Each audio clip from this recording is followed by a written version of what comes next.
Carta a los Romanos. Capítulo 1. De Pablo, esclavo de Cristo Jesús y llamado a ser apóstol, apartado para anunciar las buenas noticias de Dios, que Él ya había prometido mediante sus profetas en las Santas Escrituras y que hablan de su Hijo.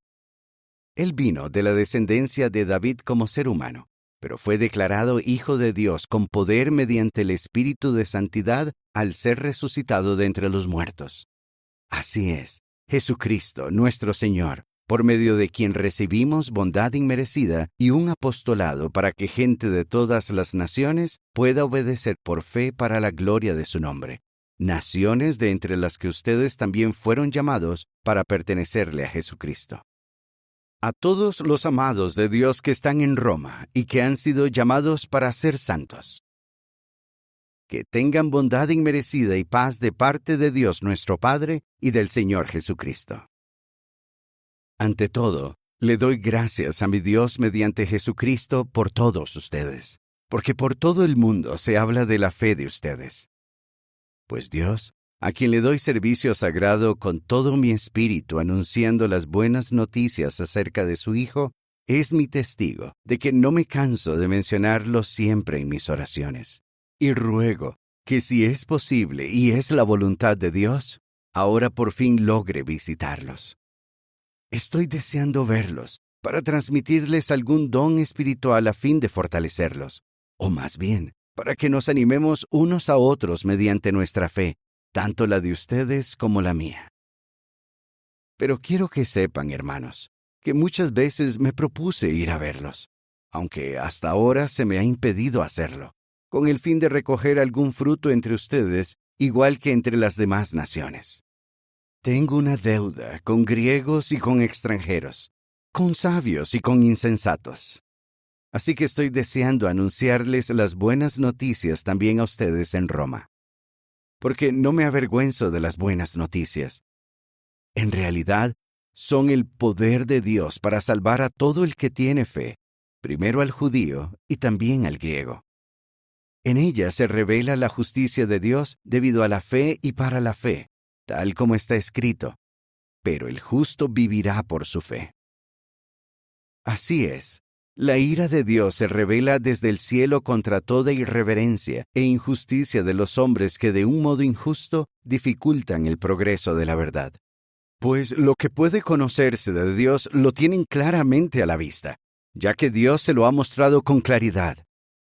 Porque sus cualidades invisibles, su poder eterno y divinidad se ven claramente desde la creación del mundo, pues se perciben por las cosas creadas, de modo que ellos no tienen excusa. Aunque conocían a Dios, no le dieron gloria como a Dios, ni le dieron gracias, sino que sus razonamientos se volvieron inútiles, y su corazón insensato se oscureció. Aunque afirmaban ser sabios, se volvieron tontos, y cambiaron la gloria del Dios incorruptible por algo parecido a la imagen del hombre corruptible, así como de aves, animales de 4 patas y reptiles. Por lo tanto, de acuerdo con los deseos de sus corazones, Dios los entregó a la impureza para que deshonraran sus propios cuerpos. Ellos cambiaron la verdad de Dios por la mentira, y adoraron y le dieron servicio sagrado a la creación más bien que al Creador, que es alabado para siempre. Amén. Por eso Dios los entregó a una pasión sexual vergonzosa, porque las mujeres cambiaron las relaciones sexuales naturales por otras que son antinaturales. Del mismo modo, los hombres dejaron las relaciones sexuales naturales con las mujeres. Ardieron de pasión unos por otros, y hombres con hombres hicieron lo que es obsceno. Y ellos mismos recibieron el castigo completo que se merecían por su error. En vista de que no quisieron reconocer a Dios, Dios los entregó a una mentalidad desaprobada, para que hicieran cosas que no se deben hacer. Estaban llenos de todo tipo de injusticia, perversidad, codicia y maldad. Estaban llenos de envidia, asesinato, peleas, engaño y malicia. Eran chismosos y calumniadores. Odiaban a Dios. Eran insolentes, arrogantes y fanfarrones. Planeaban cosas malas, desobedecían a los padres, no tenían entendimiento, no cumplían sus acuerdos, no tenían cariño natural y eran despiadados. Aunque ellos conocen muy bien el justo decreto de Dios, es decir, que los que practican esas cosas merecen la muerte, no solo siguen haciendo esas cosas, sino que también aplauden a los que las practican. Capítulo 2. Así que, si tú juzgas, quien quiera que seas, no tienes excusa. Porque cuando juzgas a otro, te condenas a ti mismo, pues tú que juzgas haces las mismas cosas. Sabemos que Dios juzga de acuerdo con la verdad y condena a los que hacen esas cosas. Pero tú que juzgas a los que hacen esas cosas que tú también haces, ¿crees que te librarás del juicio de Dios? ¿O es que desprecias las riquezas de su bondad, tolerancia y paciencia, porque no sabes que en su bondad Dios está tratando de llevarte hacia el arrepentimiento? Pero debido a que eres terco y a que tu corazón no se arrepiente, estás acumulando ira contra ti mismo para el día de la ira y de la revelación del justo juicio de Dios. Y Él le dará a cada uno lo que merece por sus obras. Habrá vida eterna para los que buscan gloria, honra e incorrupción al aguantar haciendo lo que está bien. En cambio, habrá ira y furia para los que causan conflictos y desobedecen la verdad pero obedecen la injusticia. Habrá dificultades y sufrimientos para todo el que hace cosas malas, primero para el judío y también para el griego. Pero habrá gloria, honra y paz para todo el que hace lo que está bien, primero para el judío y también para el griego. Porque Dios no es parcial. Así, todos los que hayan pecado sin tener la ley también morirán sin la ley. Pero todos los que hayan pecado estando bajo la ley serán juzgados según la ley. Porque no son justos ante Dios los que escuchan la ley, sino que son los que cumplen la ley los que serán declarados justos. Porque cuando la gente de las naciones, que no tiene ley, cumple por naturaleza las cosas de la ley, ellos, aunque no tienen ley, son una ley para sí mismos. Ellos mismos demuestran que la esencia de la ley está escrita en sus corazones, a la vez que su conciencia da testimonio con ellos, y ellos son acusados o incluso disculpados por sus propios pensamientos. Esto sucederá el día en que Dios juzgue mediante Cristo Jesús las cosas que la humanidad mantiene en secreto, según las buenas noticias que declaro. Ahora bien, si tú dices que eres judío y te apoyas en la ley y te enorgulleces de Dios, si conoces su voluntad y apruebas las cosas que son excelentes porque has sido instruido por la ley, si estás convencido de que eres un guía para los ciegos, una luz para los que están en oscuridad, un instructor para los insensatos y un maestro para los niños pequeños, y si comprendes la estructura del conocimiento y de la verdad que contiene la ley, entonces, tú que enseñas a otro, ¿no te enseñas a ti mismo? Tú que predicas, no robes, ¿robas? Tú que dices, no cometas adulterio, ¿cometes adulterio? Tú que detestas los ídolos, ¿les robas a los templos? Tú que te enorgulleces de tener ley, ¿deshonras a Dios violando la ley? Porque tal como está escrito, el nombre de Dios está siendo blasfemado entre las naciones a causa de ustedes. En realidad, la circuncisión solo es provechosa si obedeces la ley. Pero si violas la ley, tu circuncisión se convierte en incircuncisión. Por eso, si un hombre incircunciso obedece los justos requisitos de la ley, ¿no se considerará su incircuncisión como circuncisión? Y el hombre que no está circuncidado físicamente, al obedecer la ley, te juzgará a ti que violas la ley a pesar de tener el código escrito y estar circuncidado. Porque no es judío el que lo es exteriormente, ni es la circuncisión algo externo, en el cuerpo. Más bien, es judío el que lo es interiormente, y su circuncisión es la del corazón, que se hace por el Espíritu, y no por un código escrito.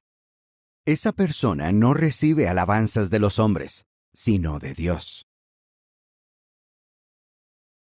Capítulo 3. Entonces, ¿qué ventaja tiene ser judío? ¿Qué ventaja tiene la circuncisión? Es una gran ventaja, en todos los sentidos. Para empezar, a los judíos se les confiaron las declaraciones sagradas de Dios. Entonces, ¿qué sucede? Si a algunos les faltó fe, ¿acaso su falta de fe anulará la fidelidad de Dios? Claro que no. Dios será veraz, aunque todos los hombres sean mentirosos, tal como está escrito, para que tus palabras demuestren que eres justo y ganes cuando te estén juzgando. Sin embargo, si nuestra injusticia hace resaltar la justicia de Dios, ¿qué diremos? ¿Acaso es Dios injusto cuando expresa su ira? Estoy hablando en términos humanos. Claro que no. De otro modo, ¿cómo juzgará Dios al mundo? Pero si por mi mentira se destaca todavía más la verdad de Dios para su gloria, ¿por qué entonces se me juzga como pecador? ¿Y por qué no decimos, hagamos las cosas malas para que vengan las cosas buenas, tal como algunos nos acusan falsamente de decir? La condena contra esos hombres es justa. Entonces, ¿qué? ¿Estamos nosotros en mejor posición? De ninguna manera. Porque como ya hemos dejado claro, todos están bajo el pecado, tanto los judíos como los griegos. Así está escrito: no hay ni un solo hombre justo, ni siquiera uno. No hay nadie que sea perspicaz. No hay nadie que busque a Dios. Todos se han desviado, todos se han hecho inútiles. Ninguno demuestra bondad, ni siquiera uno. Su garganta es una tumba abierta. Ellos se engañan con su lengua. Hay veneno de serpientes debajo de sus labios. Y su boca está llena de maldiciones y amargura. Sus pies van rápido a derramar sangre. Hay ruina y miseria en sus caminos, y no han conocido el camino de la paz. No hay temor de Dios ante sus ojos. Ahora bien, sabemos que todas las cosas que dice la ley son para los que están bajo la ley, para que todas las bocas callen y todo el mundo sea responsable de su castigo ante Dios. Así es que nadie será declarado justo ante Él por las obras de la ley, porque por la ley conocemos exactamente qué es el pecado. Pero ahora, sin depender de la ley, la justicia de Dios ha sido revelada, como lo confirman la ley y los profetas. Sí, la justicia de Dios mediante la fe en Jesucristo para todos los que tienen fe. Porque no hay distinción. Porque todos han pecado y no alcanzan la gloria de Dios. Y es un regalo que por su bondad inmerecida se les esté declarando justos mediante la liberación por el rescate que pagó Cristo Jesús. Dios lo presentó a Él como ofrenda de reconciliación mediante la fe en su sangre. Esto lo hizo para demostrar su propia justicia, porque Dios fue paciente y perdonó los pecados del pasado. Lo hizo para demostrar su propia justicia en este tiempo, para ser justo incluso cuando declara justo al que tiene fe en Jesús. Entonces, ¿se puede presumir de algo? No se puede. ¿Qué ley lo impide? ¿La de las obras? No, la ley de la fe. Porque llegamos a la conclusión de que un hombre es declarado justo por la fe y no por las obras de la ley. ¿Acaso es Él solamente el Dios de los judíos? ¿No es también el Dios de la gente de las naciones? Sí, también lo es de la gente de las naciones. Como Dios es uno solo, Él declarará justos a los circuncisos como resultado de la fe y a los incircuncisos por medio de su fe. Entonces, ¿anulamos la ley por medio de nuestra fe? Claro que no. Al contrario, confirmamos la ley. Capítulo 4. Así pues, ¿qué diremos que consiguió Abraham, nuestro antepasado? Por ejemplo, si a Abraham se le hubiera declarado justo como resultado de sus obras, habría tenido motivos para presumir, aunque no delante de Dios. Porque, ¿qué dicen las Escrituras? Abraham puso su fe en Jehová y fue considerado justo. Pues bien, al que trabaja, no se le cuenta el salario como bondad inmerecida, sino como algo que se le debe. En cambio, al hombre que no realiza obras, pero pone su fe en el que declara justo al hombre irreverente, se le considera justo por su fe. David también habla de la felicidad del hombre al que Dios considera justo, pero no por sus obras. Felices aquellos a quienes se les han perdonado las cosas malas que hicieron y a quienes se les han cubierto los pecados. Feliz el hombre a quien Jehová de ningún modo le tomará en cuenta su pecado. Entonces, ¿tienen esta felicidad solo los circuncisos o también los incircuncisos? Porque decimos, Abraham fue considerado justo por su fe. Pues bien, ¿cuándo fue considerado justo? ¿Cuando ya estaba circuncidado o cuando no estaba circuncidado? Todavía no estaba circuncidado, así que era incircunciso. Y recibió una señal, la circuncisión, como sello de la justicia por la fe que tuvo cuando no estaba circuncidado.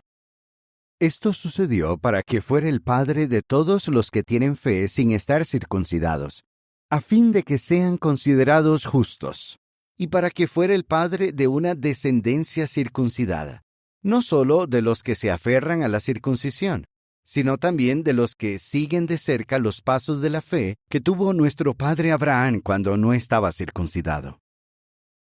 Porque no fue mediante la ley mediante lo que Abraham o su descendencia recibieron la promesa de que él sería heredero de un mundo, sino que fue mediante la justicia que se obtiene por la fe.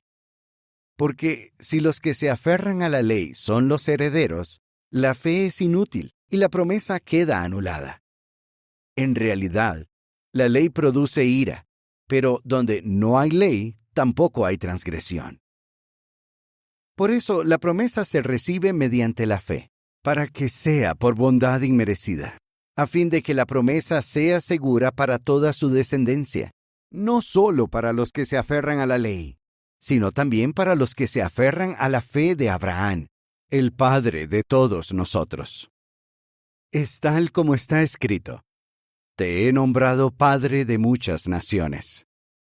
Esto sucedió ante Dios, en quien Abraham tenía fe, ante aquel que da vida a los muertos, y llama a las cosas que no son como si fueran.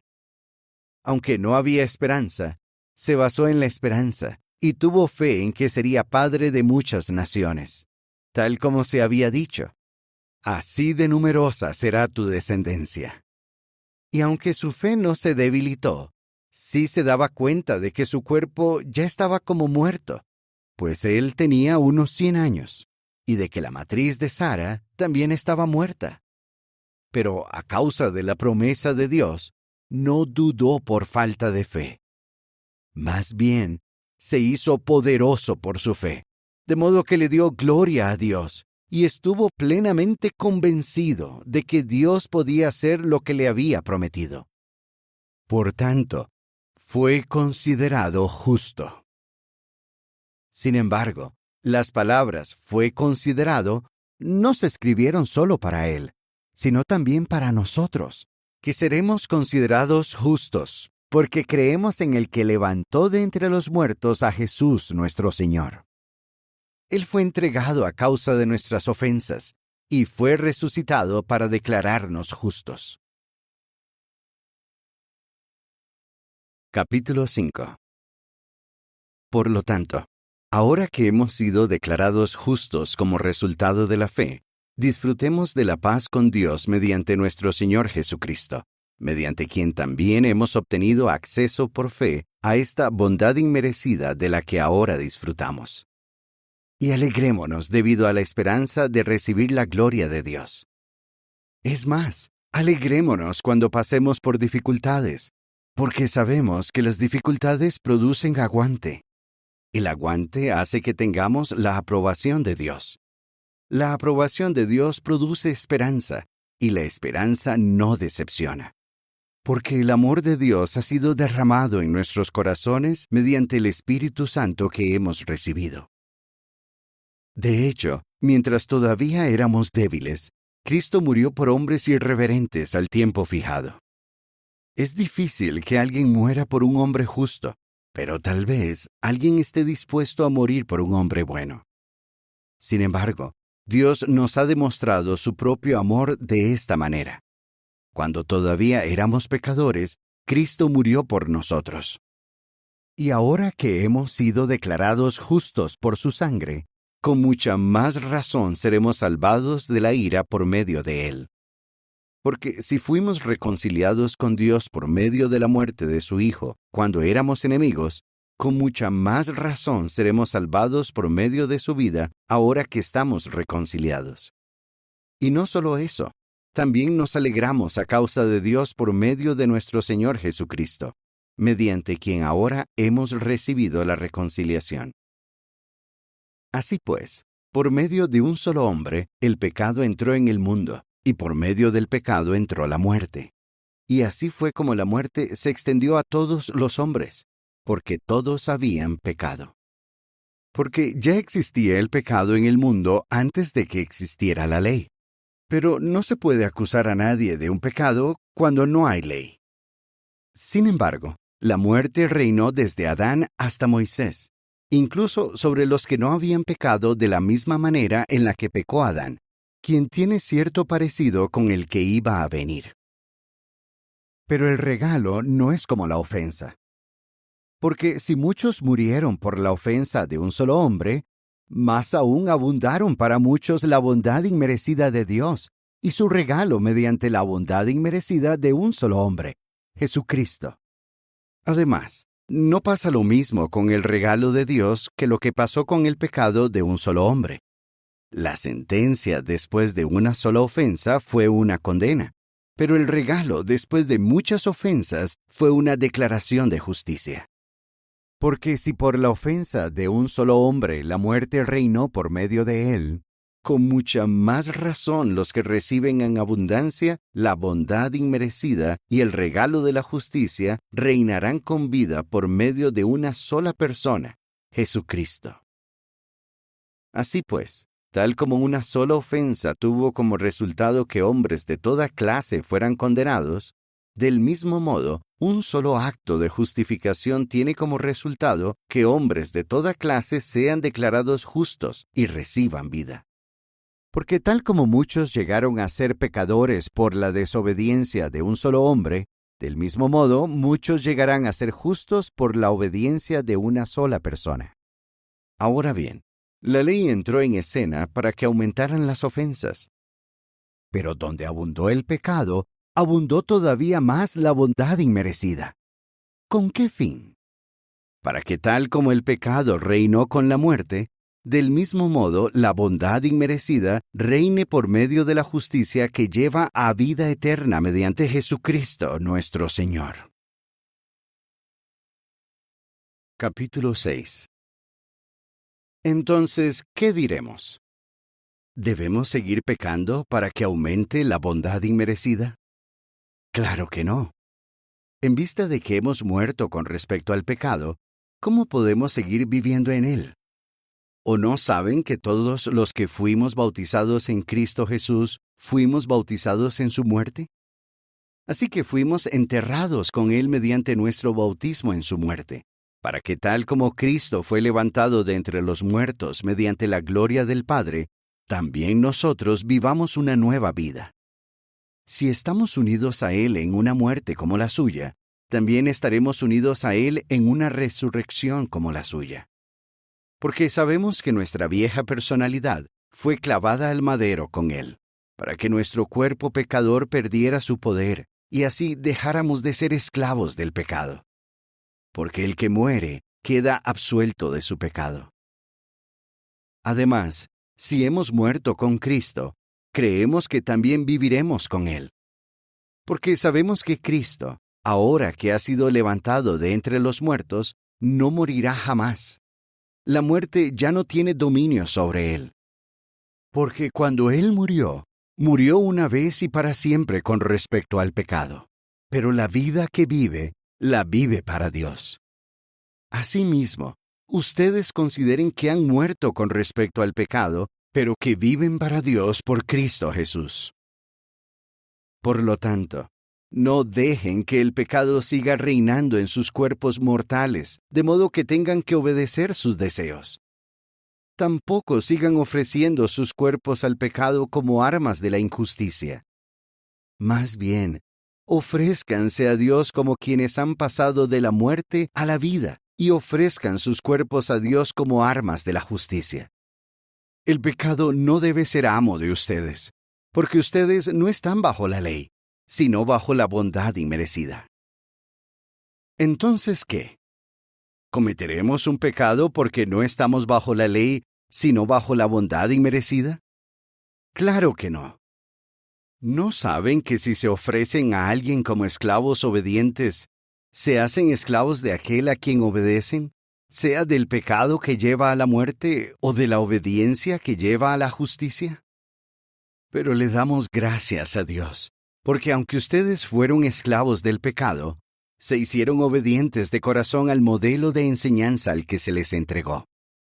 Así es, como fueron liberados del pecado, se hicieron esclavos de la justicia. Les estoy hablando en términos humanos porque son de naturaleza débil. Tal como ofrecieron sus miembros como esclavos a la impureza y a la maldad para hacer lo que es malo, ahora ofrezcan sus miembros como esclavos a la justicia para hacer lo que es santo. Porque cuando eran esclavos del pecado, estaban libres del dominio de la justicia. Entonces, ¿qué fruto producían en aquel tiempo? Cosas de las que ahora se avergüenzan. Porque el resultado de esas cosas es la muerte. Sin embargo, ahora que ustedes han sido liberados del pecado y se han hecho esclavos de Dios, el fruto que producen es la santidad y el resultado es la vida eterna.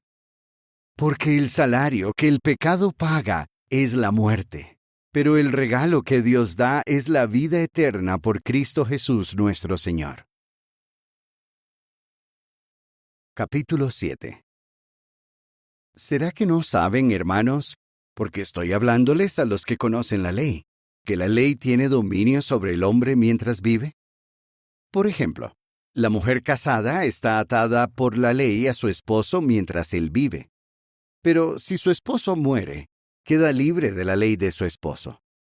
Así que mientras vive su esposo, ella sería llamada adúltera si llegara a ser de otro hombre. Pero si su esposo muere, queda libre de la ley de él, de modo que no sería adúltera si llegara a ser de otro hombre.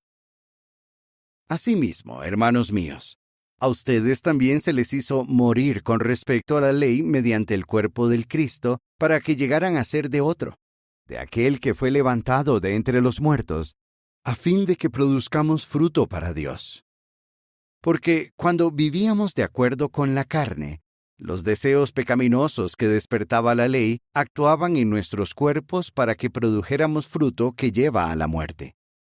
Pero ahora se nos ha liberado de la ley, porque hemos muerto con respecto a lo que nos tenía sujetos, para que seamos esclavos en un sentido nuevo por medio del Espíritu, y no en el sentido viejo por medio del código escrito. Entonces, ¿qué diremos? ¿Es pecado la ley? Claro que no. En realidad, yo no habría sabido qué es el pecado si no hubiera sido por la ley. Por ejemplo, no habría sabido qué es la codicia si la ley no hubiera dicho, no codicies. Pero el pecado, aprovechando la oportunidad que le daba el mandamiento, produjo en mí todo tipo de codicia, porque sin la ley el pecado estaba muerto. De hecho, yo estaba vivo en otro tiempo sin la ley. Pero cuando llegó el mandamiento, el pecado revivió y yo morí. y descubrí que el mandamiento que debía llevarme a la vida, en realidad me llevaba a la muerte. Porque el pecado, aprovechando la oportunidad que le daba el mandamiento, me sedujo y mediante él me mató. De manera que la ley en sí misma es santa, y el mandamiento es santo, justo y bueno. Entonces, ¿es que algo que es bueno causó mi muerte? Claro que no. Fue el pecado, el que para que se demostrara que era pecado, produjo mi muerte mediante lo que es bueno. De este modo, el pecado llegó a ser mucho más pecaminoso mediante el mandamiento. Porque sabemos que la ley es espiritual, pero yo soy carnal. Fui vendido al pecado. Porque no entiendo mi comportamiento. No practico lo que deseo, sino que hago lo que odio. Sin embargo, si hago lo que no deseo, estoy de acuerdo en que la ley es buena. Pero ahora ya no soy yo el que hace esas cosas, sino el pecado que vive en mí. Porque sé que no hay nada bueno en mí, es decir, en mi carne, pues aunque deseo hacer lo que está bien, no soy capaz de hacerlo. Porque no hago las cosas buenas que deseo hacer, sino que practico las cosas malas que no deseo. Entonces, si hago lo que no deseo, ya no soy yo el que lo hace, sino el pecado que vive en mí. Por lo tanto, me doy cuenta de que existe esta ley en mi caso. Cuando deseo hacer lo que es correcto, lo que es malo está conmigo. Al hombre que soy por dentro, de veras le agrada la ley de Dios. Pero en mi cuerpo veo otra ley que lucha contra la ley de mi mente y que me hace prisionero de la ley del pecado que está en mi cuerpo. ¡Qué desdichado soy! ¿Quién me librará del cuerpo que está sufriendo esta muerte? A Dios le doy gracias por medio de Jesucristo nuestro Señor. Así pues, con mi mente soy esclavo de la ley de Dios, pero con mi carne soy esclavo de la ley del pecado. Capítulo 8. Por lo tanto, los que están en unión con Cristo Jesús no son condenados. Porque la ley del Espíritu que da vida en unión con Cristo Jesús te liberó de la ley del pecado y de la muerte. Dios hizo lo que la ley era incapaz de hacer, porque éste era débil debido a la carne. Envió a su propio Hijo con una forma semejante a la de seres humanos pecadores, a fin de eliminar el pecado. Así condenó el pecado en la carne, para que se cumpliera el justo requisito de la ley en nosotros, los que no andamos guiados por la carne, sino por el Espíritu.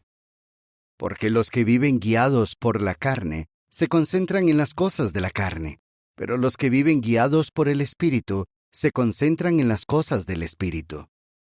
Concentrarse en la carne acaba en muerte, mientras que concentrarse en el Espíritu tiene como resultado vida y paz. Concentrarse en la carne acaba en enemistad con Dios, pues la carne no está sujeta a la ley de Dios ni lo puede estar. Por eso, los que viven guiados por la carne no pueden agradar a Dios. Sin embargo, si el Espíritu de Dios de veras reside en ustedes, ustedes no viven guiados por la carne, sino por el Espíritu. Pero si alguien no tiene el Espíritu de Cristo, esa persona no le pertenece a Él. En cambio, si Cristo está en unión con ustedes, el cuerpo está muerto debido al pecado, mientras que el Espíritu da vida debido a la justicia. Pues bien, si el Espíritu del que levantó a Jesús de entre los muertos reside en ustedes, el que levantó a Cristo Jesús de entre los muertos también les dará vida a sus cuerpos mortales por medio de su Espíritu, que reside en ustedes. Así pues, hermanos, tenemos una obligación, pero no es con la carne, para vivir guiados por la carne. Si ustedes viven guiados por la carne, de seguro morirán. En cambio, si con el Espíritu dan muerte a las malas prácticas del cuerpo, vivirán. Porque todos los que viven guiados por el Espíritu de Dios sí son hijos de Dios. porque ustedes no recibieron un espíritu de esclavitud que les haga volver a tener miedo, sino que recibieron un espíritu que los adopta como hijos, el espíritu que nos motiva a exclamar, Abba, Padre. El espíritu mismo da testimonio con nuestro espíritu de que somos hijos de Dios. Así que si somos hijos, también somos herederos. Herederos de Dios, pero coherederos con Cristo, siempre y cuando suframos con Cristo, para que también seamos glorificados con Él. Por eso pienso que los sufrimientos del presente no son nada en comparación con la gloria que va a ser revelada en nosotros. Porque la creación espera con gran expectación la revelación de los hijos de Dios. Porque la creación fue sometida a la inutilidad, no por su propia voluntad, sino por la de aquel que la sometió, tomando como base la esperanza de que la creación misma también será liberada de la esclavitud a la corrupción y tendrá la gloriosa libertad de los hijos de Dios. Sabemos que toda la creación junta sigue lamentándose y sintiendo dolor hasta ahora. No solo eso, también nosotros mismos. Sí, nosotros que tenemos las primicias, es decir, el Espíritu. Nos lamentamos en nuestro interior mientras esperamos con mucho deseo la adopción como hijos, la liberación por rescate de nuestros cuerpos. Porque fuimos salvados en esa esperanza. Sin embargo, la esperanza que se ve no es esperanza, porque ¿cómo puede alguien esperar algo si ya lo ve? Pero si esperamos lo que no vemos, seguimos esperándolo con aguante y mucho deseo. De igual manera, el Espíritu también acude en nuestra ayuda cuando estamos débiles. Porque el problema es que a veces no sabemos lo que necesitamos pedir en oración, pero el Espíritu mismo ruega por nosotros con lamentos no expresados. Sin embargo, el que examina los corazones sabe cuál es la intención del Espíritu, porque éste ruega por los santos de acuerdo con la voluntad de Dios. Sabemos que Dios hace que todas sus obras cooperen para beneficio de los que aman a Dios, aquellos que son llamados de acuerdo con su propósito. Porque a los que primero dirigió su atención, también los escogió de antemano para que fueran moldeados a la imagen de su Hijo, a fin de que Él fuera el primogénito entre muchos hermanos. Además, a los que escogió de antemano, también los llamó. A los que llamó, también los declaró justos. Por último, a los que declaró justos, también los glorificó. Entonces, ¿qué diremos sobre estas cosas? Si Dios está de nuestra parte, ¿quién podrá estar en contra de nosotros? En vista de que Él no le perdonó la vida ni a su propio Hijo, sino que lo entregó por todos nosotros, ¿no nos dará bondadosamente junto con Él todo lo demás? ¿Quién va a presentar alguna acusación contra los escogidos de Dios? Dios es el que los declara justos. ¿Quién va a condenarlos? Cristo Jesús es el que murió, y más que eso, el que fue resucitado, el que está a la derecha de Dios y el que también ruega por nosotros. ¿Quién va a separarnos del amor del Cristo? ¿Las dificultades? ¿La angustia? ¿La persecución? ¿El hambre? ¿La desnudez? ¿El peligro? ¿La espada? Así está escrito. A causa de ti nos están matando todo el tiempo. Nos consideran ovejas destinadas al matadero. Pero gracias al que nos amó, salimos completamente victoriosos de todas estas cosas. Porque estoy convencido de que ni muerte ni vida, ni ángeles ni gobiernos, ni cosas presentes ni cosas futuras, ni poderes, ni altura ni profundidad, ni ninguna otra creación podrá separarnos del amor de Dios que está en Cristo Jesús nuestro Señor. Capítulo 9. Digo la verdad en Cristo, no miento, y mi conciencia da testimonio conmigo en el Espíritu Santo de que tengo una gran tristeza y un dolor constante en mi corazón. porque preferiría que yo mismo fuera separado del Cristo como un hombre maldito, si de esa forma ayudara a mis hermanos, mis parientes carnales, los israelitas. A ellos les pertenecen la adopción como hijos, la gloria, los pactos, la ley, el servicio sagrado y las promesas. A ellos les pertenecen los patriarcas, y de ellos descendió el Cristo. Que Dios, que está por encima de todo, sea alabado para siempre. Amén.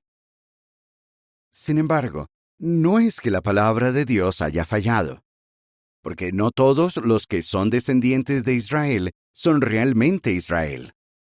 Tampoco son todos hijos por ser descendencia de Abraham, sino que es como está escrito: por medio de Isaac vendrá lo que será llamado tu descendencia.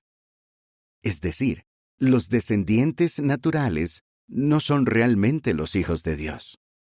Más bien son los hijos de la promesa los que son considerados como descendencia. Porque esta fue la promesa: por estas fechas vendré, y Sara tendrá un hijo. Y no solo se hizo en esa ocasión, sino también cuando Rebeca concibió gemelos de un solo hombre, nuestro antepasado Isaac. Cuando ellos todavía no habían nacido, ni habían hecho nada bueno ni nada malo, para que el propósito de Dios de escoger a alguien siguiera dependiendo de aquel que llama y no de las obras, se le dijo a ella: el mayor será esclavo del más joven. Como está escrito: amé a Jacob, pero odié a Esaú. Entonces, ¿qué diremos? ¿Es Dios injusto? Claro que no. Porque le dice a Moisés: le mostraré misericordia a quien yo quiera mostrarle misericordia, y le mostraré compasión a quien yo quiera mostrarle compasión. Por tanto, no depende del deseo de una persona ni de sus esfuerzos, sino de Dios, que muestra misericordia. Porque cierto pasaje de las Escrituras le dice al faraón: te he dejado vivir por esta razón, para demostrar mi poder en tu caso y para que se proclame mi nombre por toda la tierra. Así que él le muestra misericordia a quien desea, pero deja que quien él desea se haga terco. Sin embargo, tú me dirás: ¿por qué él todavía acusa a las personas? ¿Acaso puede alguien ir en contra de su voluntad? Pero ¿quién eres tú, un simple hombre, para contestarle a Dios? ¿Acaso el objeto moldeado puede decirle al que lo moldeó: ¿por qué me hiciste así? ¿Es que no tiene el alfarero el derecho de hacer con la misma masa de barro una vasija para un uso honroso y otra para un uso deshonroso? ¿Y qué si Dios, aunque quería demostrar su ira y dar a conocer su poder, toleró con mucha paciencia a vasijas de ira hechas para ser destruidas? ¿Y qué si lo hizo para dar a conocer las riquezas de su gloria sobre vasijas de misericordia que él preparó de antemano para la gloria, es decir, nosotros, a quienes llamó no solo de entre los judíos, sino también de entre la gente de las naciones? Es como él dice también en Oseas: llamaré mi pueblo a los que no son mi pueblo, y llamaré amada a la que no era amada. Y en el lugar donde se les dijo: ustedes no son mi pueblo, allí serán llamados hijos del Dios vivo. Además, Isaías proclama sobre Israel: aunque el número de los hijos de Israel sea como la arena del mar, solo un resto será salvado. Porque Jehová hará un ajuste de cuentas sobre la tierra, de forma completa y sin demora.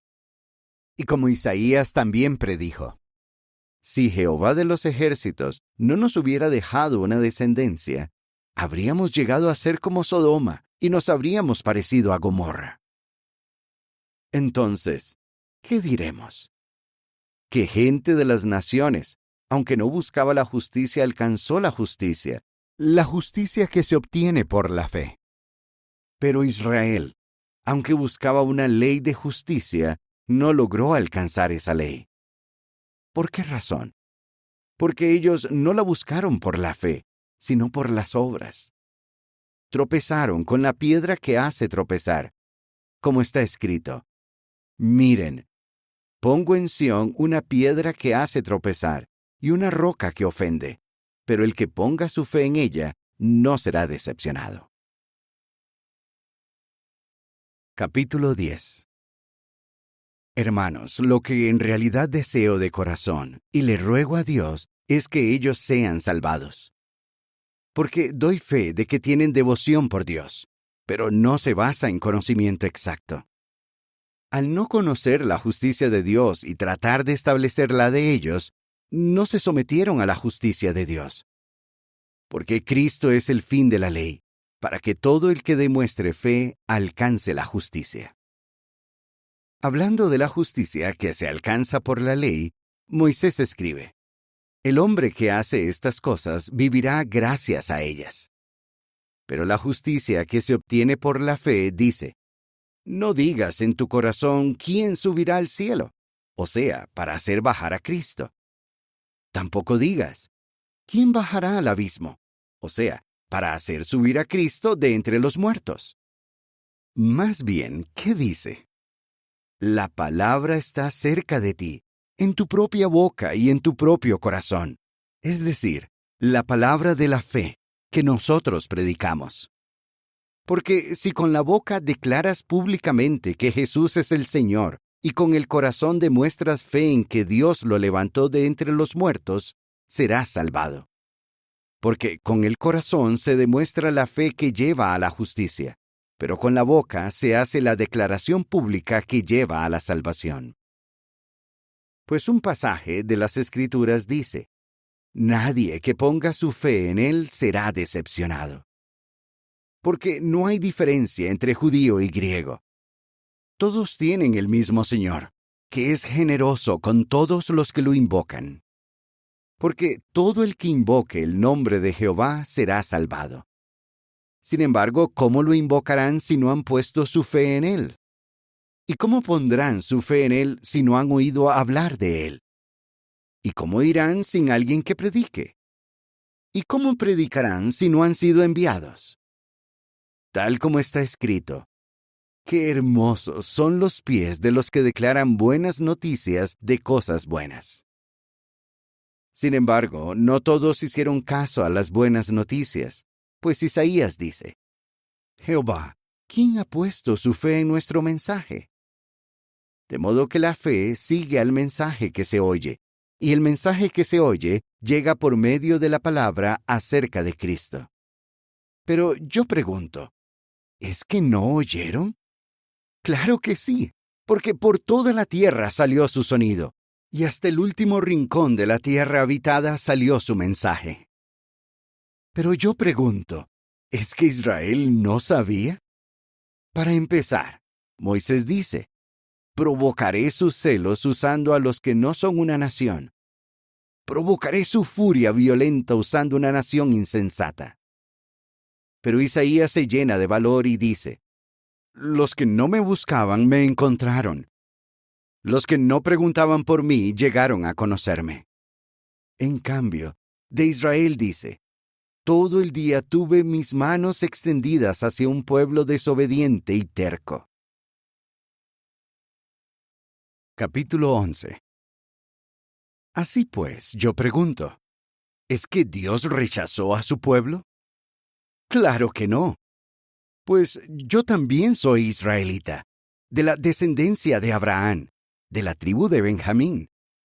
Dios no rechazó a su pueblo, al que dirigió su atención primero.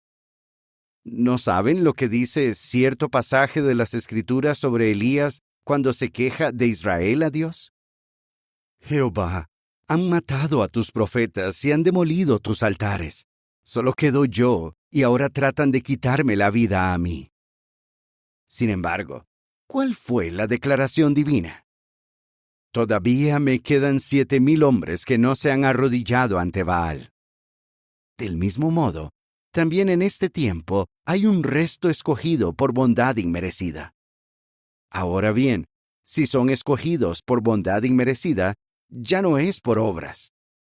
De lo contrario, la bondad inmerecida ya no sería bondad inmerecida.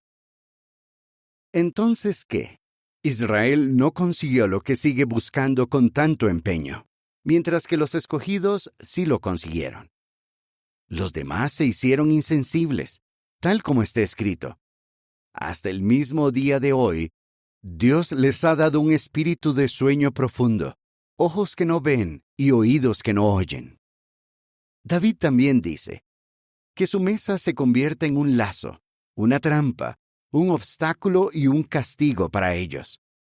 Que sus ojos se nublen para que no vean, y haz que siempre tengan que doblar sus espaldas. Por lo tanto, yo pregunto, ¿es que ellos tropezaron y cayeron sin posibilidad de recuperarse? Claro que no. Pero debido a su paso en falso, gente de las naciones puede salvarse, y esto es para provocar sus celos. Ahora bien, si su paso en falso enriquece al mundo, y su disminución enriquece a gente de las naciones, ¿cuántas más riquezas habrá cuando su número esté completo? Ahora les hablo a ustedes, los que son gente de las naciones. En vista de que soy apóstol a las naciones, le doy gloria a mi ministerio para ver si de algún modo puedo provocar los celos de mi propio pueblo y salvar a algunos de ellos. Porque si rechazarlos a ellos supone una reconciliación para el mundo, ¿qué supondrá aceptarlos? ¿No supondrá que pasen de la muerte a la vida? Además, si la parte de la masa que se toma como primicias es santa, también lo es toda la masa. Y si la raíz es santa, también lo son las ramas. Sin embargo, si algunas ramas fueron arrancadas, y tú, que eres un olivo silvestre, fuiste injertado entre las otras, y participas de la rica raíz del olivo, no trates con arrogancia a las ramas. Y si las tratas con arrogancia, recuerda que tú no sostienes a la raíz, sino que la raíz te sostiene a ti. Entonces dirás, algunas ramas fueron arrancadas para que yo fuera injertado. Es cierto.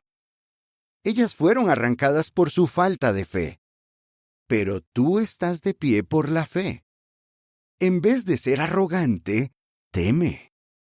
Porque si Dios no perdonó a las ramas naturales, tampoco te perdonará a ti.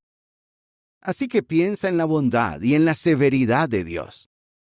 Él es severo con los que cayeron, pero es bondadoso contigo, siempre y cuando permanezcas en su bondad. Si no, tú también serás cortado. Y ellos también, si abandonan su falta de fe, serán injertados, pues Dios puede injertarlos de nuevo. Porque si tú fuiste cortado de un olivo que es silvestre por naturaleza, y fuiste injertado contrario a lo que es natural en un olivo cultivado, con mucha más razón serán injertadas las ramas naturales en su propio olivo. Hermanos, no quiero que desconozcan este secreto sagrado a fin de que no se vuelvan sabios a sus propios ojos. Parte de Israel ha quedado insensible hasta que entre el número completo de gente de las naciones, y así todo Israel será salvado. Tal como está escrito, el libertador saldrá de Sión y apartará de Jacob las prácticas irreverentes. Y este es mi pacto con ellos cuando elimine sus pecados. ¿Cierto? En lo relacionado con las buenas noticias, ellos son enemigos para beneficio de ustedes. Pero en lo relacionado con la elección de Dios, ellos son amados a causa de sus antepasados. Porque Dios no se arrepentirá de sus regalos ni de su llamada. Ustedes fueron en un tiempo desobedientes a Dios, pero ahora se les ha mostrado misericordia debido a la desobediencia de ellos. De igual modo, ellos ahora han sido desobedientes, y como resultado, se les ha mostrado misericordia a ustedes, a fin de que a ellos también ahora se les pueda mostrar misericordia. Porque Dios hizo que todos fueran prisioneros de la desobediencia para poder mostrarles misericordia a todos. Oh, qué profundas son las riquezas, la sabiduría y el conocimiento de Dios. Qué inexplicables son sus juicios e inexplorables sus caminos. Porque ¿quién ha llegado a conocer la mente de Jehová? ¿O quién se ha convertido en su consejero? ¿O quién le ha dado algo a Dios primero para que Él tenga que darle algo a cambio? Porque todas las cosas vienen de Él, y son por Él y para Él. A Él vaya la gloria para siempre. Amén. Capítulo 12. Por lo tanto, hermanos, les suplico por la compasión de Dios que ofrezcan sus cuerpos como un sacrificio vivo, santo, y que agrade a Dios. Así darán un servicio sagrado con su capacidad de razonar. Y dejen de amoldarse a este sistema. Más bien, transfórmense renovando su mente, para que comprueben por ustedes mismos cuál es la buena, agradable y perfecta voluntad de Dios. Por la bondad inmerecida que se me ha mostrado, le digo a cada uno de ustedes que no piense de sí mismo más de lo que debe pensar, sino que piense de un modo que demuestre buen juicio, según la medida de fe que Dios le haya dado. Porque tal como en un solo cuerpo hay muchos miembros, pero no todos los miembros tienen la misma función, así nosotros, aunque somos muchos, formamos un solo cuerpo en unión con Cristo, pero individualmente somos miembros que nos pertenecemos unos a otros. Así que tenemos distintos dones según la bondad inmerecida que se nos ha mostrado. Si es el de profetizar, profeticemos según la fe que se nos ha dado. Si es el de servir a los demás, esforcémonos al máximo en este ministerio. Si alguien tiene el don de enseñar, que enseñe. El que anima, que anime. El que da, que lo haga con generosidad. El que dirige, que lo haga con diligencia. El que muestra misericordia, que lo haga con alegría. Que su amor no sea hipócrita. Detesten lo que es malo. Apéguense a lo que es bueno. Con amor fraternal, muéstrense tierno cariño. Tomen la iniciativa de honrarse unos a otros. Sean trabajadores, no holgazanes. Que el Espíritu los llene de fervor. Sean esclavos de Jehová. Alégrense por la esperanza. Aguanten cuando tengan dificultades. Perseveren en la oración. Compartan lo que tienen con los santos según las necesidades de ellos. Sean siempre hospitalarios. Siempre bendigan a los que los persiguen. Bendigan y no maldigan. Alégrense con los que se alegran. Lloren con los que lloran. Tengan hacia los demás la misma actitud que tienen hacia ustedes mismos. No se concentren en cosas grandiosas, sino déjense llevar por cosas humildes. No se vuelvan sabios a sus propios ojos. No devuelvan mal por mal a nadie. Tengan en cuenta lo que toda la gente piensa que está bien. Si es posible, hasta donde dependa de ustedes, vivan en paz con todos. Amados, no se venguen, sino cédanle el lugar a la ira.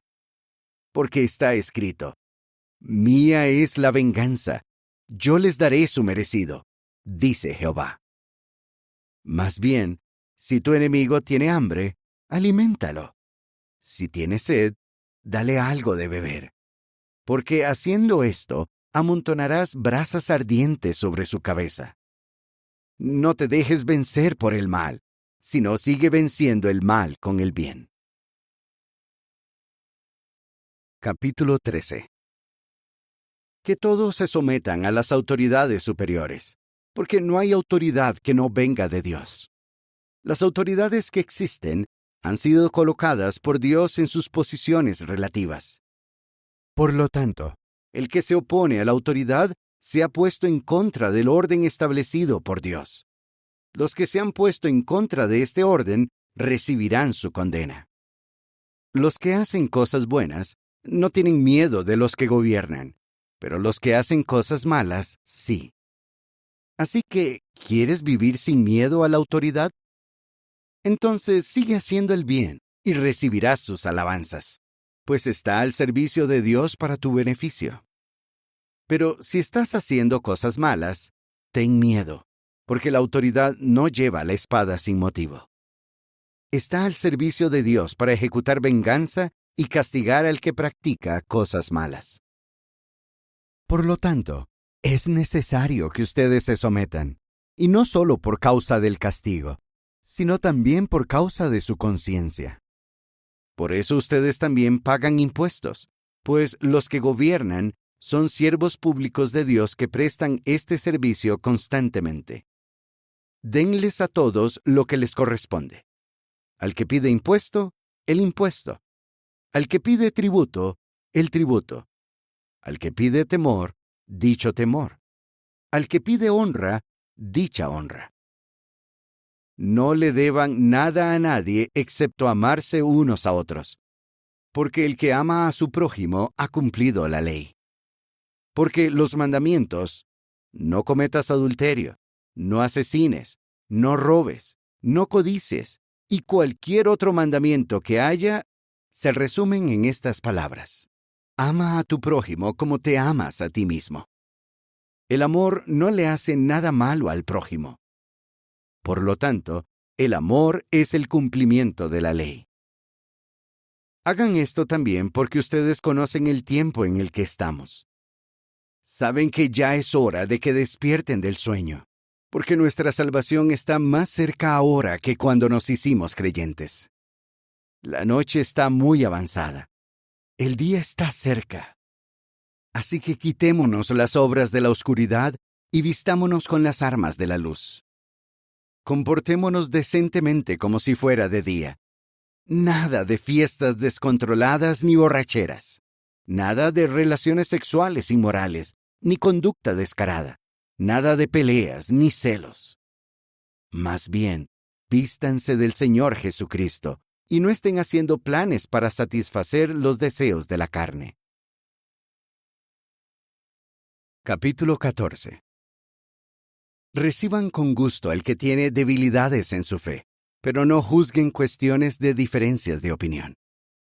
Puede que un hombre tenga fe para comer de todo, pero que otro, que es débil, solo coma vegetales.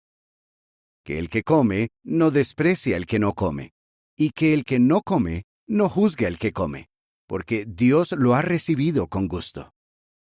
¿Quién eres tú para juzgar al sirviente de otro? Es asunto de su amo que él se mantenga en pie o que caiga. De hecho, él se mantendrá en pie porque Jehová puede mantenerlo en pie. Un hombre considera que un día es más importante que los demás, mientras que otro considera que todos los días son iguales. Cada uno debe estar completamente convencido en su propia mente. El que celebra el día, lo celebra por Jehová. Del mismo modo, el que come lo hace por Jehová, pues le da gracias a Dios, y el que no come también lo hace por Jehová, y sin embargo, le da gracias a Dios. De hecho, ninguno de nosotros vive solo para sí mismo, ni ninguno muere solo para sí mismo. Porque si vivimos, vivimos para Jehová, y si morimos, morimos para Jehová. Así que tanto si vivimos como si morimos, le pertenecemos a Jehová. Porque Cristo murió y volvió a vivir con este fin, para ser Señor tanto de los muertos como de los vivos. Pero ¿por qué juzgas tú a tu hermano? ¿O por qué también desprecias a tu hermano? Pues todos estaremos de pie ante el tribunal de Dios. Porque está escrito: tan cierto como que yo vivo, dice Jehová, toda rodilla se doblará ante mí, y toda lengua reconocerá públicamente que soy Dios. De manera que cada uno de nosotros rendirá cuentas de sí mismo a Dios. Por lo tanto, dejemos de juzgarnos unos a otros. Más bien, estén decididos a no poner ningún estorbo ni obstáculo delante de un hermano. Soy consciente y estoy convencido en el Señor Jesús de que nada es impuro en sí mismo. Solo cuando un hombre considera que algo es impuro, entonces es impuro para él. Por eso, si ofendes a tu hermano por lo que comes, ya no sigues el camino del amor. No eches a perder con lo que comes a aquel por quien Cristo murió. Así pues, No permitan que se hable mal del bien que ustedes hacen.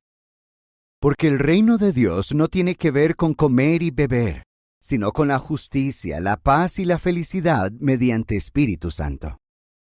Pues cualquiera que de este modo sirve a Cristo como esclavo, agrada a Dios y tiene la aprobación de los hombres. Así que sigamos buscando las cosas que fomentan la paz y las cosas que nos edifican unos a otros. Deja de demoler la obra de Dios solo a causa de la comida. Es verdad que todas las cosas son puras, pero es perjudicial que alguien coma si eso hace tropezar. Es mejor no comer carne, ni beber vino, ni hacer nada que haga tropezar a tu hermano. La fe que tienes, manténla entre tú y Dios. Feliz el hombre que no se condena a sí mismo por lo que decide hacer. Pero si él tiene dudas y come, ya está condenado, porque no come por fe. En realidad, todo lo que no se hace por fe es pecado. Capítulo 15. Pero nosotros, los que somos fuertes, debemos soportar las debilidades de los que no son fuertes, y no debemos agradarnos a nosotros mismos. Que cada uno de nosotros agrade a su prójimo para beneficio de éste, para edificarlo. Porque ni siquiera el Cristo se agradó a sí mismo, sino que ocurrió tal como está escrito: los insultos de los que te insultan han recaído sobre mí. Porque todas las cosas que fueron escritas anteriormente fueron escritas para nuestra enseñanza, para que mediante nuestro aguante y el consuelo de las Escrituras tengamos esperanza. Que el Dios que da aguante y consuelo les conceda a todos ustedes tener la misma actitud mental que tuvo Cristo Jesús, para que unidos y con una sola voz le den gloria al Dios y Padre de nuestro Señor Jesucristo.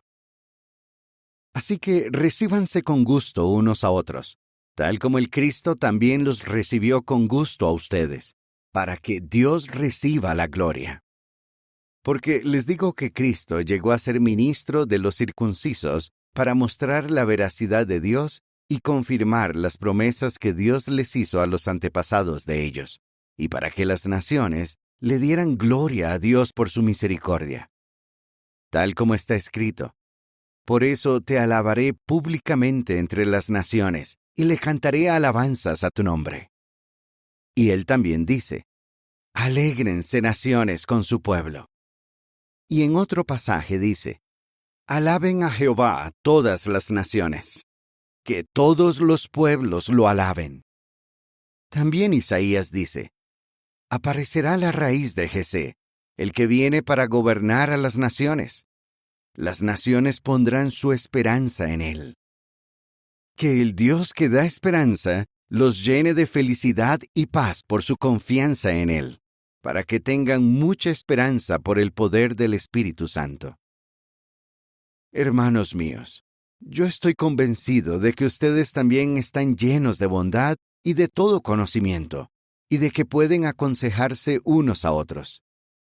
Sin embargo, les he escrito con mucha franqueza sobre algunos puntos para recordárselos otra vez. Lo hago por la bondad inmerecida que Dios me mostró, para que fuera un siervo público de Cristo Jesús para las naciones. Estoy participando en la obra santa de las buenas noticias de Dios para que estas naciones puedan ser una ofrenda agradable, santificada con Espíritu Santo. Así que tengo razones para sentir una gran alegría en Cristo Jesús por las cosas que tienen que ver con Dios. Pues no me atreveré a hablar de nada que no sea de lo que Cristo ha hecho por medio de mí para que las naciones sean obedientes. Esto lo ha hecho por medio de mis palabras y acciones, con el poder de milagros y cosas impresionantes, con el poder del Espíritu de Dios. De modo que desde Jerusalén y por todas partes, hasta Ilírico, he predicado ampliamente las buenas noticias acerca del Cristo. De este modo, me propuse no predicar las buenas noticias donde el nombre de Cristo ya se había dado a conocer, para no estar edificando sobre el fundamento de otro. tal como está escrito: los que no recibieron noticias de él verán, y los que no han oído entenderán. Es por esto también por lo que tantas veces se me hizo difícil visitarlos. Pero ya no me quedan lugares sin abarcar en estas regiones, y hace muchos años que deseo ir a verlos. Por eso, cuando vaya de camino a España, espero verlos y que me acompañen parte del camino después de primero haber disfrutado de su compañía por un tiempo. Pero ahora estoy a punto de viajar a Jerusalén para servir a los santos.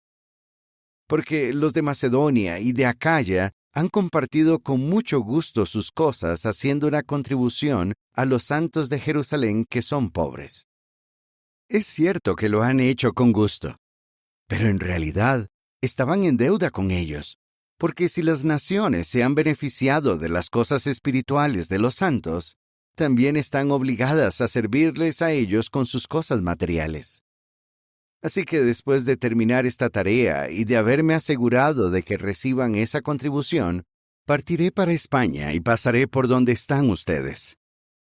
Además, sé que cuando vaya a visitarlos, iré con la abundante bendición de Cristo.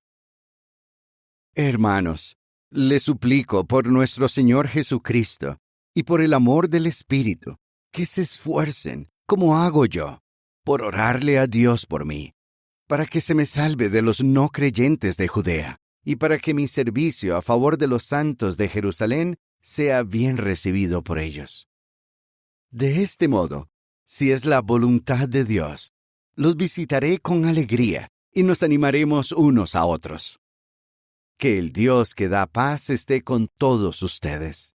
Amén. Capítulo 16.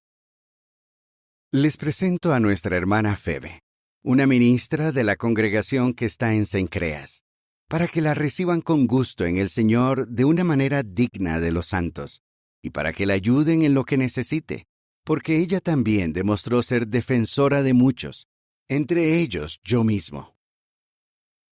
Den mis saludos a Prisca y Áquila, mis colaboradores en Cristo Jesús, quienes arriesgaron el cuello por mí, y a quienes damos gracias tanto yo como todas las congregaciones de las naciones. Saluden también a la congregación que está en su casa. Saluden a mi amado Epéneto, que es de las primicias de Asia para Cristo. Saluden a María, que ha trabajado duro por ustedes. Saluden a Andrónico y a Junias, mis parientes y compañeros de prisión, a quienes los apóstoles conocen bien y quienes llevan más tiempo que yo en unión con Cristo. Den mis saludos a Ampliato, mi amado en el Señor. Saluden a Urbano, nuestro colaborador en Cristo, y a mi amado Estaquis. Saluden a Apeles, el aprobado en Cristo. Saluden a los de la casa de Aristóbulo. Saluden a mi pariente Herodión. Saluden a los de la casa de Narciso, que están en el Señor. Saluden a Trifena y Trifosa, mujeres que están trabajando con empeño en el Señor. Saluden a nuestra amada Pérsida, porque ella ha trabajado mucho en el Señor. Saluden a Rufo, el escogido en el Señor, así como a su madre, que es como una madre para mí. Saluden a Asíncrito, a Flegonte, a Hermes, a Patrobas, a Hermas y a los hermanos que están con ellos. Saluden a Filólogo y a Julia, a Nereo y a su hermana, a Olimpas y a todos los santos que están con ellos. Salúdense unos a otros con un beso santo.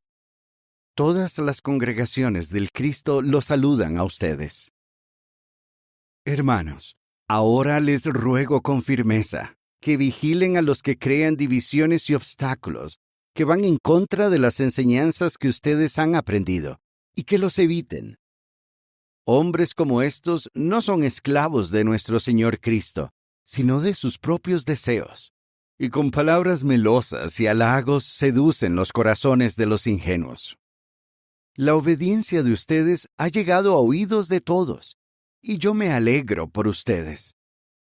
Pero deseo que sean sabios para lo que es bueno, y que sean inocentes para lo que es malo. Por su parte, el Dios que da paz aplastará dentro de poco a Satanás bajo los pies de ustedes. Que la bondad inmerecida de nuestro Señor Jesús esté con ustedes. Timoteo, mi colaborador, les envía sus saludos. También los saludan mis parientes Lucio, Jasón y Sosípatro. Yo, Tercio, que he puesto por escrito esta carta, los saludo en el Señor. Gayo, que nos da hospedaje a mí y a toda la congregación, les envía sus saludos. Erasto, el tesorero de la ciudad, y su hermano Cuarto, los saludan. Ahora, al que puede hacerlos firmes según las buenas noticias que yo declaro y la predicación de Jesucristo, según la revelación del secreto sagrado que se ha mantenido oculto por muchísimo tiempo, pero que ahora ha sido puesto de manifiesto y se ha dado a conocer entre todas las naciones mediante las escrituras proféticas, según el mandato del Dios eterno, a fin de promover la obediencia por la fe. A Dios, el único que es sabio, vaya la gloria mediante Jesucristo para siempre. Amén.